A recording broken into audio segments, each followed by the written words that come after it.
इनका नाम एक्चुअल में बर्बरीक था पहले, जो बाबा श्याम बने बाद में। तो वो अपनी माता को वचन देके ऐसे अपना 2 वचन की, एक तो वो हारे का सहारा बनेंगे। ऐसा लग रहा है इतने बड़े साम्राज्य में एक ही कर रहा है विजय। जय बाबा श्याम की जय, बाबा श्याम की जय। सो हाय एवरीवन, स्वागत है आपका अपने यूट्यूब चैनल में एके माय शो। आई होप कि आप सब लोग बढ़िया होंगे गाइस। सो गाइस, आज का जो मेरा ट्रिप लगने वाला है वो एक बहुत ही ज़्यादा लोकप्रिय जगह है, एक धार्मिक स्थल है।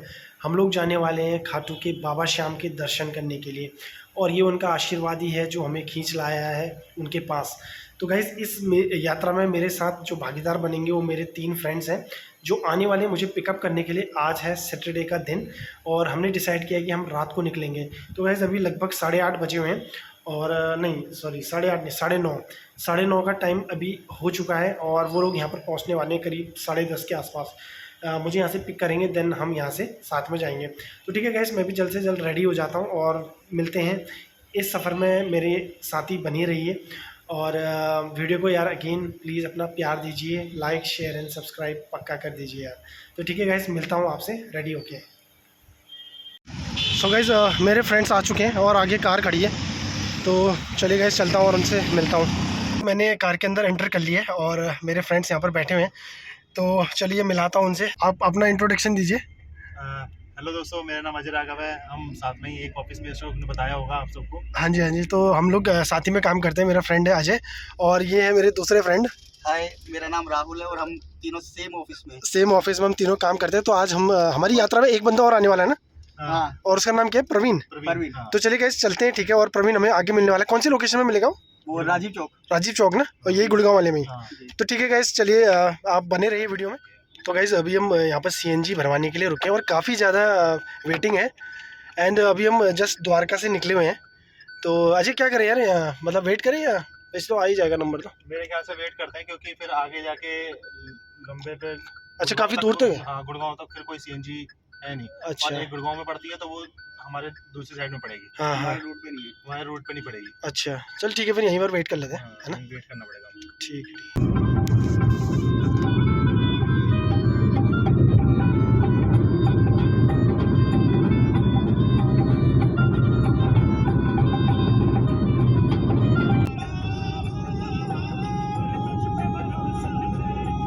हम पहुंच चुके हैं राजीव चौक, एंड हमारा जो चौथा साथी है वो यहाँ पर पहुंच गया है। किस तरफ है? इस तरफ। अच्छा, इस तरफ आना पड़ेगा यार।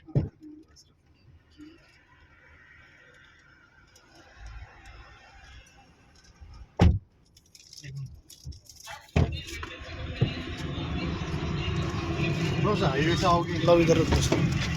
ठीक है गाइस, अभी हम लोग राजीव चौक पहुँचे गुड़गांव में, और अभी हमारा जो चौथा साथी था भाई प्रवीण है ना, प्रवीण से हमारी मुलाकात हुई। एंड राजीव चौक आपने सुना होगा गाइस, एक दिल्ली में भी है और एक गुड़गांव में भी है। और अभी चलते चलते अभी हमें पता चला कल एकादशी भी है। एकादशी है तो काफ़ी ज़्यादा रश होगा, क्यों अजय? हाँ, बहुत ज़्यादा रश रहेगा। एकादशी को काफी मान्यता होती है। अच्छा, क्योंकि वो भगवान कृष्ण का ही स्वरूप माने जाते हैं, तो एकादशी की काफी मान्यता होती है और काफी बहुत लोग दर्शन करने आते हैं। हाँ। तो क्या चावल का क्या बता रहे हो आप? चावल नहीं खाते। चावल आप नहीं खाना चाहिए आपको? हाँ। अच्छा, एकादशी को चावल खाने मना होते हैं। हाँ। और और खाते हैं। बाकी एकादशी को भगवान कृष्ण के दर्शन करना ही एकादशी वाले दिन बहुत वो जा रहे ना खाटू श्याम के लिए जा रहे हैं सारे। हाँ, तो गाइस एकादशी के दिन अगर आप भगवान खाटू श्याम जी के दर्शन करते हैं तो काफ़ी ज़्यादा शुभ माना जाता है उसको। एंड रिंगस में भी जो अभी भाई बता रहे हैं, चिन्ह लेके जाना होता है ना? हाँ, पैदल जाना होता है चिन्ह लेके। और कितना किलोमीटर? 17 किलोमीटर के आसपास उसको कवर करना होता है पैदल। और ऐसा माना जाता है कि आप उसकी जो भी ये करता है उसकी मनोकामना पूर्ण हो जाती है। एकादशी पे उनका बाबा के दर्शन कितने महत्वपूर्ण है। तो फ्रेंड्स, जी हाँ, मतलब बीच में काफ़ी ज़्यादा जाम लगा हुआ है और हम लोग धीरे धीरे आगे बढ़ रहे हैं। और पीछे आपको बैकग्राउंड में म्यूज़िक भी सुनाई दे रहा होगा, जो जितने भक्तगण हैं वो नाच रहे हैं, झूम रहे हैं। और क्यों ना नाचे यार, बाबा में है इतनी शक्ति, और उनका आशीर्वाद है, उनकी ब्लेसिंग है जो उनको यहाँ तक खींच लेके आई है। और गाइस, मैं आपको बताना चाहता हूँ, वैसे तो आप इंटरनेट पे जाके डिटेल में इन्फॉर्मेशन जान सकते हैं कि बाबा श्याम के पीछे क्या कहानी है, क्यों लोग उन्हें मानने लगे हैं।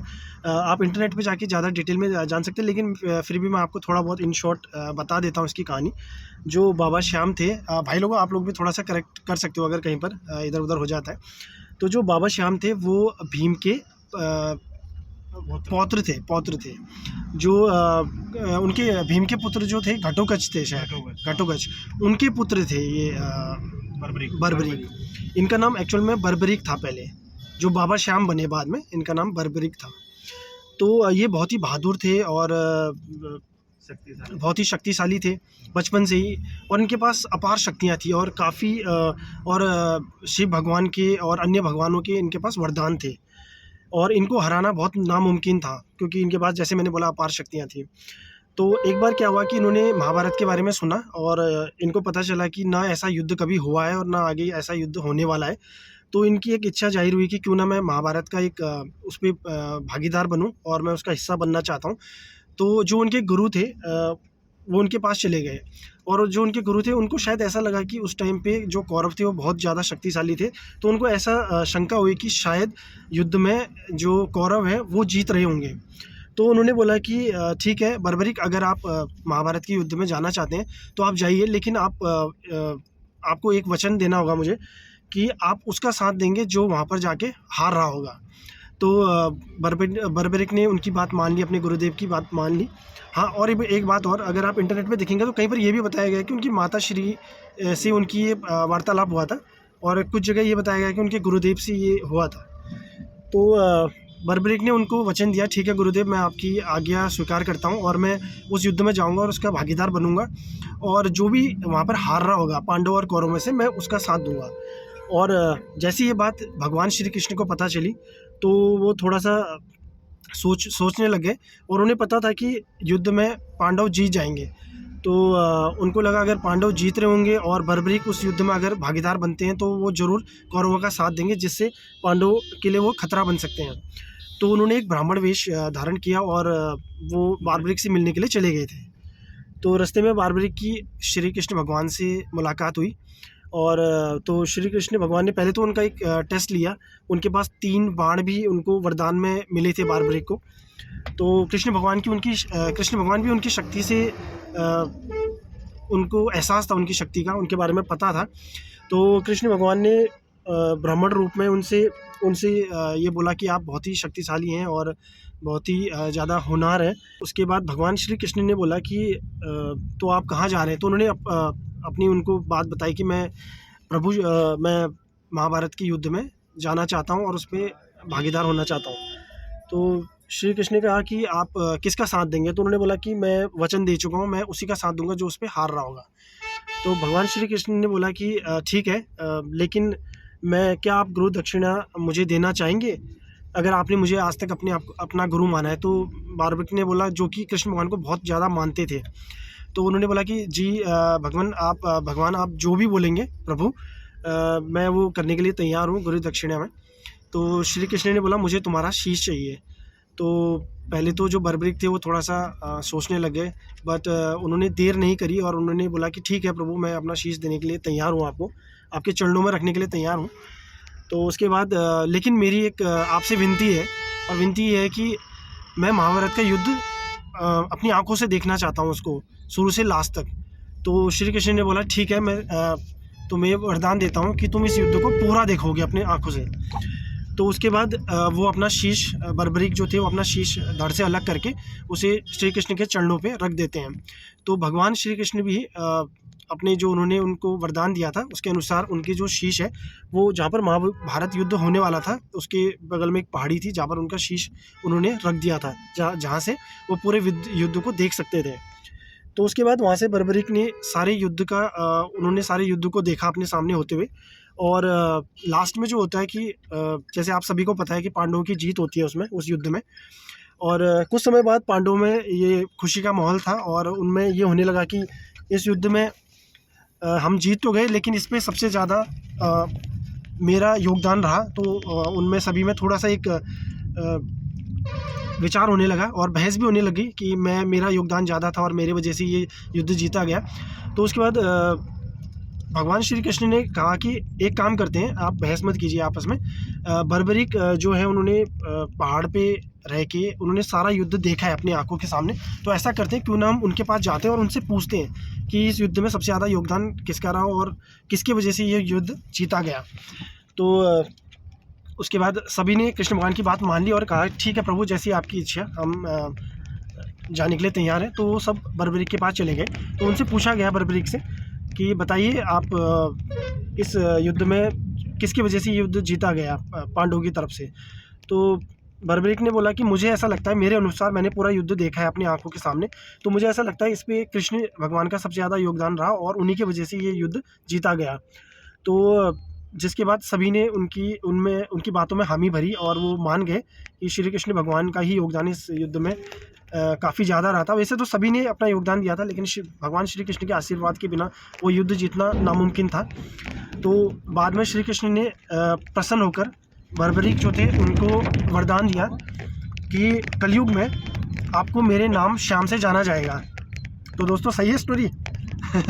तो आपको कलयुग में मेरे नाम श्याम से जाना जाएगा और आपकी बहुत ज़्यादा क्या वो वर्ड है यार, प्रामाणिकता। जैसे कलयुग बढ़ता जाएगा वैसे वैसे तुम्हारी मान्यता बढ़ती जाएगी। जी हाँ, तो राहुल ने बहुत अच्छी बात बताई, जैसे जैसे कलयुग बढ़ता जाएगा वैसे वैसे आपकी मान्यता बढ़ती जाएगी और हर घर से आप पूजे जाओगे, हर घर से आपके दर्शन के लिए आएंगे। हाँ जी, हाँ जी, हाँ जी।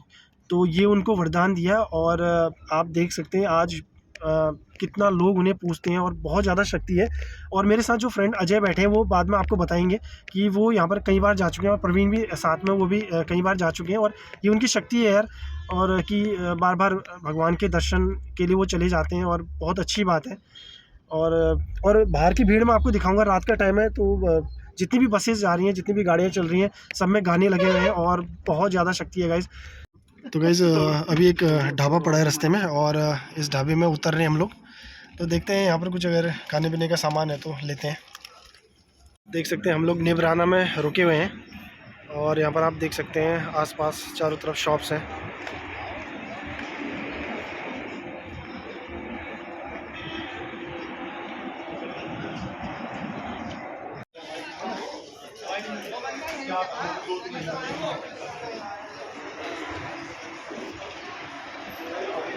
तो गाइस आप देख सकते हैं हम ओल्ड राव होटल में अभी रुके हुए हैं एंड ये यहाँ का मेनू है। अगर आप यहाँ पर कभी आते हैं तो आप यहाँ आके ऑर्डर कर सकते हैं चीज़ें।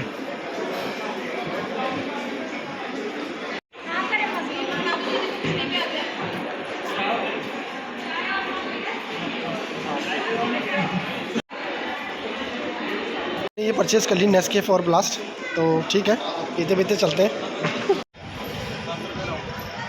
तो गाइस हम लोग रेस्टोरेंट से बाहर आ चुके हैं और अब चलते हैं आगे के सफ़र में और बने रहिए वीडियो में।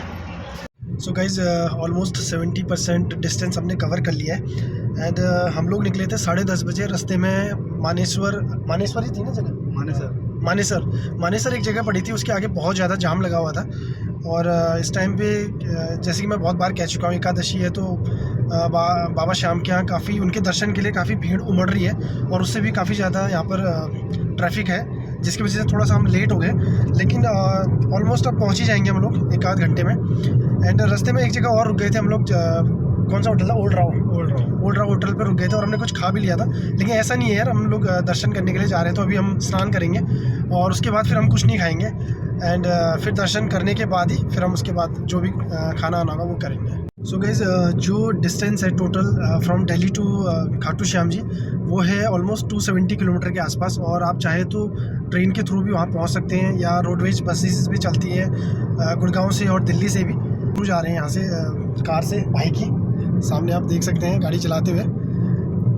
सो रिंगस एक जगह है वहाँ पर, वहाँ से ऑलमोस्ट 17 किलोमीटर और हमें ट्रैवल करना होगा। लेकिन रिंगस पे हम लोग उतरेंगे, वहाँ पर स्नान करके देन आगे जाएंगे। और इसके अलावा जो स्टोरी मैं आपको सुना रहा था, जो कथा लोकप्रिय कथा में सुना रहा था, बर्बरीक जो कि बाद में खाटू श्याम जी बने थे, तो उनकी स्टोरी में थोड़ा सा यार मैं कुछ चीज़ें मैं शायद क्लियर नहीं कर पाया था, तो आपको अजय बताएंगे, अजय को और बेहतर तरीके से पता है। लेकिन अजय से मैं रिक्वेस्ट करूँगा कि आप थोड़ा गाड़ी पे ध्यान दीजिए और आप बोलते रहिए, लेकिन हाँ जी दोस्तों, जैसे कि अशोक ने कुछ बताया, बाकी सारी चीज़ तो उसने बताई नहीं है, लेकिन कुछ चीज़ें मैं अपनी तरफ से ऐड करना चाहूँगा। जैसे कि उन्होंने वो जो वचन दे के आए थे, वो अपनी माता को वचन दे के आए थे अपना 2 वचन की। एक तो वो हारे का सहारा बनेंगे, सेकंड चीज़ कि वो रास्ते में कोई भी कि उनसे कुछ मांग लेगा तो उसको मना नहीं करेंगे। किशन जी अपना, जिनको अर्जुन माधव जी कह के वो बुलाते थे, तो वो उनका एक टेस्ट लेने के लिए आए थे कि भाई ये इतना शक्तिशाली कौन है, क्या है। ब्राह्मण का रूप रख के आए, तो उन्होंने रोक के उनसे कुछ पूछा भी कि कौन, कहाँ, कैसे जा रहे हो। तो उन्होंने उनके बीच में बातचीत भी हुई कि भाई मैं तो युद्ध लड़ने जा रहा हूँ, ऐसे करके। तो उन्होंने उनका टेस्ट लिया कि भाई अच्छा तुम युद्ध लड़ने जा रहे हो, तो तुम्हारे पास क्या शक्तियाँ तुम्हारे पास, जो युद्ध लड़ने जा रहे हो तुम इतना बड़ा। तो उन्होंने अपनी शक्तियाँ का प्रदर्शन करा, जैसे भी करा वो उसमें टेस्ट में वो पास हो गए। तो उन्होंने उनसे ये भी पूछा कि भाई आप किसकी तरफ से लड़ना चाहोगे। तो अब उन्होंने बोला कि जो हार रहा होगा, मैं हारे का सहारा हूँ। तो किशन जी ने बस यहीं पर ही उनसे क्वेश्चन कर लिया कि इसका मतलब अगर मान लो अभी कौरव हार रहे हैं, आप पांडव की तरफ से लड़ रहे हो, तो फिर ये आगे पहाड़ है, ये तो पास में फिर तो पांडव, अगर पांडव की तरफ से लड़ोगे और फिर कौरव अगर आप हार रहे होंगे तो फिर कौरव की तरफ चले जाओगे, और ऐसे फिर पांडव हार रहे होगे तो तुम इनकी तरफ आ जाओगे। तो ऐसे तो युद्ध का निर्णय निकलेगा ही नहीं। तो इस तरीके से फिर वो असमंजस में पड़ गए। फिर वो नीचे बैठ के उनसे हाथ जोड़ के पूछने लगे कि मैं तो असमंजस में पड़ गया, आप बताओ मैं क्या करूं। तो फिर उन्होंने बोला कि मेरे को कलयुग के अवतार, कलयुग के कल्याण के लिए मेरे को किसी 3 बंदों में से एक बंदे का शीश चाहिए। तब उन्होंने उनसे कि 3 बंदे, वो महारथी 3 बंदे हैं, एक अर्जुन, और जब तक वो खुद किशन जी थे लेकिन वो ब्राह्मण के रूप में ही थे, तो एक किशन जी और एक क्या नाम है, बर्बरीक तुम। तो उन्होंने बोला अर्जुन जो है वो युद्ध लड़ रहा है और जो किशन जी है वो युद्ध रच रहे हैं, अब बचे तुम। तो अब जैसा कि उन्होंने अपनी माता को वचन दिया था, तो वो अपना शीश काट के, वो ठीक है, वो राजी हो गए थे। लेकिन उन्होंने काटने से पहले ये बोला कि आप मेरा शीश मांग रहे हैं, जब इतनी बड़ी चीज़ मांग रहे हैं तो आप जरूर कोई आम व्यक्ति तो है नहीं, आप अपने असली रूप में आइए। तब फिर किशन जी अपने असली रूप में आए थे, जो उनका अपना बड़ा स्वरूप माना जाता है, उस स्वरूप में आए, और तब उनसे उन्होंने उनका शीश मांगा। अशोक ने बता ही दिया सब कुछ आपको। जब सारे पांडव पूछने जाते हैं और किशन जी भी साथ में पूछने जाते हैं कि भाई चलो ठीक है, तुम्हारी ये समस्या भी दूर कर देते हैं, एक बंदा है वो बता देगा। तो उन्होंने सारे युद्ध देखा है, बर्बरीक ने, उनका वो है तो वो गए पास में, उनके पूछा कि भाई कौन। तो उन्होंने बोला कि युद्ध में जो लड़ रहे थे वो भी किशन जी थे, और जो मर रहे थे वो भी किशन जी थे, हर कोई किशन जी ही थे मतलब। तो उन्होंने वो भक्ति भाव में बोल रहे थे, और जैसा कि आप सबको पता है उनके बिना तो कुछ है ही नहीं। तो इस बात से सबने स्वीकार करा कि हाँ हाँ सही बात है। और फिर उसके बाद उन्होंने, किशन जी ने इसी बात से प्रसन्न होकर उन्हें 2-3 वरदान दिए थे, जैसे कि उनकी सारी की सारी जो भी 16 कलाएँ थी किशन जी की, वो उनके अंदर आएंगी।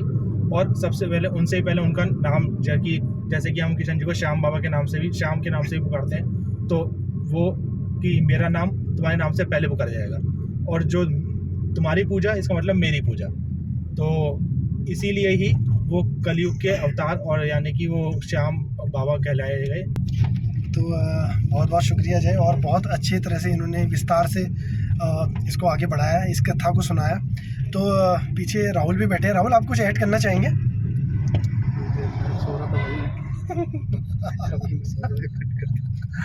चलो ठीक है। मुझे झपकी लगी थी, मैं सुना अजय शॉर्ट में बोला था, मैं अजय ने, फिर मैं अजय ने, मैं काफ़ी देर हो गई, मैं अजय में झपकी लगी थी। शॉर्ट में भी लंबा हो गया, थोड़ा सा लंबा, कोई नहीं, वो तो थोड़ा बहुत तो इतना होता ही है इससे शॉर्ट। तो ठीक है गाइस, हमारा रात को निकलने का जो क्या था, दोबारा से ले से मैं सपना बोल रहा था। सपना नहीं। सो गाइस, जो हमारा रात को सफ़र हुआ था और हमारा रात को जो जल्दी निकलने का प्लान था, और थैंक्स टू मी कि नहीं, मजाक कर रहा हूँ, इनका प्लान था, और वो सही है यार। अगर हम लेट निकलते तो हम लेट पहुँचते, और थोड़ा सा सुबह ज़्यादा मुश्किल हो जाता हमारे लिए। एंड तो ठीक है, हम सही टाइम पर पहुँच जाएंगे वहाँ पर। और आगे का जो वीडियो है मैं अगले एपिसोड में आप देख सकते हैं। बाकी ये वीडियो अगर आपको पसंद आया तो please like, share and subscribe. I will see you in the next video. Till then bye bye, take care, जय हिंद, जय। बाबा अरे सब बोले यार ऐसा लग रहा है सेना में मेरा एक ही है ऐसे भाई जय बोलोगे जय जय ऐसा लग रहा है इतने बड़े साम्राज्य में एक ही कर रहा है पीछे जय जय बाबा श्याम की जय बाबा श्याम की जय हारे का सहारा बाबा श्याम हमारा हारे का सहारा बाबा श्याम हमारा जय हो जय हो जय बाबा की